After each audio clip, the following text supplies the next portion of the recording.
Section എന്ത് വില വരും? ആൾക്കാർക്കനുസരിച്ചാണ്. അപ്പൊ നിന്റെ സെക്ഷൻ എന്താ പറഞ്ഞു? നീ കോലടിക്കുള്ള ഒരു നിനക്ക് അത്രയ്ക്ക് പോകണമെങ്കിൽ വേറെ എടുക്കുമ്പോ എടാ ഈ സെക്ഷൻ എന്താ വിലാന്ന്? എടാ ഇതിന് നീ സെക്സ് എടാ മണ്ടന്മാര് സ്പെക്സറാ. ചേട്ടൻ തന്നെ സവാള അരിയാൻ വിളിക്കണം. ഞാൻ വന്ന അവിടുത്തെ മെയിൻ സ്റ്റഫ് ആവും ഞാൻ. ചേട്ടൻ ഷെഫാണോ?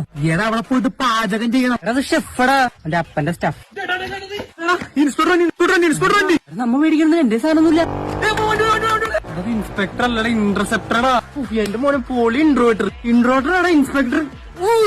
ഞാനും പൊട്ടേ ചേട്ടനോട് റിസ്ക് ആണോല. അതിനാണെങ്കിൽ ഇൻസ്റ്റയില് ബൈ സ്മാർട്ട് ഷോ എന്ന പേജ് ഉണ്ട്. ഈ ഷർട്ടാണ് ഞാൻ അവിടെ നിർത്താണ്. ക്വാളിറ്റി സാധനമാണ്. അവർക്ക് തൃശ്ശൂർ ഷോപ്പ് ഉണ്ട്. അവിടെ 4 ഷർട്ടിന് 1000 രൂപ ഉള്ളൂ. പിന്നെ അവിടെ 2 5 ഷർട്ടും ബാഗ് ജീൻസിന് ആണെങ്കിൽ 999. എയർപോർട്സിന്റെ റേറ്റ് ആണെങ്കിൽ 399. ഓർഡർ ചെയ്ത 2 ദിവസത്തിനുള്ളിൽ സാധനം എത്തും. പിന്നെ COD അവൈലബിൾ ആണ്. പിന്നെ ഇഷ്ടപ്പെട്ടെങ്കിൽ സാധനം റിട്ടേൺ ചെയ്യാൻ പറ്റും. അന്ന് അത് മേടിച്ചാണ്ട് ഞാൻ സസ്പെൻഷൻ കൊടുത്താലോ? സസ്പെൻഷനാ? സസ്പെൻഷൻ. ചേട്ടൻ ഞെട്ടണം. എടാ സർപ്രൈസ് ആണ്.